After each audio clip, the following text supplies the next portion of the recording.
আগ্নেয়গিরির ভয়াবহ বিস্ফোরণের কবলে ইন্দোনেশিয়ার দ্বীপ ফ্লোরেস লেওটবি লাকি-লাকি পর্বতমালায় দফায় দফায় চলছে অগ্নুৎপাত। এ ঘটনায় মৃত্যু হয়েছে 9 জনের, আহত বহু। দ্বীপটি থেকে নিরাপদ স্থানে সরিয়ে নেওয়া হয়েছে 10,000-এর বেশি বাসিন্দাকে। অঞ্চলটিতে সর্বোচ্চ সতর্কতা জারি করেছে কর্তৃপক্ষ। একমাত্র ওয়ালটন এসি দিচ্ছে 1 বছরের রিপ্লেসমেন্ট গ্যারান্টি এবং কম্প্রেসরের 10 বছরের গ্যারান্টি। দিনের উজ্জ্বল আলোয় ঝকঝকে নীলাভ আকাশ ছেয়ে গেছে ঘন কালো ধোঁয়ায়। সেখান থেকে ঝরে পড়ছে আগুনের বৃষ্টি, বিশাল পাথরের স্তূপ, সাথে বালি ও ছাই। ভয়াবহ এই ধ্বংসলীলাও যেন ভয়ঙ্কর এক সৌন্দর্য। রাতের অন্ধকারে যখন অগ্নুৎপাত শুরু হলো, আমরা দিশাহারা হয়ে ঘর ছেড়ে বেরিয়েছি। আকাশ থেকে বৃষ্টির মতো পড়ছিল আগুন। এর মধ্যে জীবন বাজি রেখে এদিক ওদিক দৌড়ে বেরিয়েছি। যা পেয়েছি কোনো রকমে খেয়ে দিন যাপন করেছি।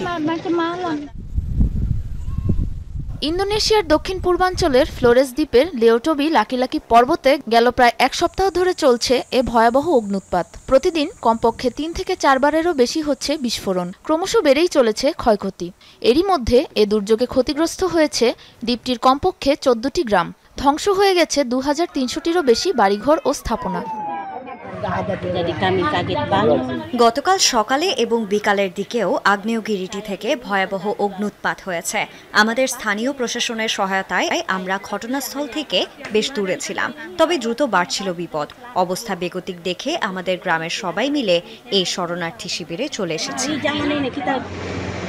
অবস্থা সামাল দিতে জোর তৎপরতা চালাচ্ছে উদ্ধারকারী বিভিন্ন দল। বিপজ্জনক এলাকাগুলোর আশপাশ থেকে নিরাপদ স্থানে সরিয়ে নেওয়া হচ্ছে বাসিন্দাদের। এখানে বর্তমানে 3টি শরণার্থী শিবির রয়েছে। স্থানীয় প্রশাসন আরো 3টি বানানোর প্রস্তুতি নিচ্ছে।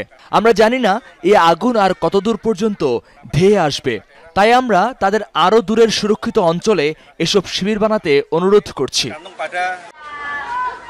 এখনো অগ্নুৎপাত থামার কোনো লক্ষণ নেই। গেল শুক্রবার 10 কিলোমিটারেরও বেশি উচ্চতার অগ্নুৎপাত রেকর্ড করেছে দেশটির পরিবেশবিদরা। একদিনে সর্বোচ্চ 9 বার বিস্ফোরিত হওয়ার রেকর্ডও করে পর্বতমালাটি। সাবরিনা নুসরাত, যমুনা নিউজ।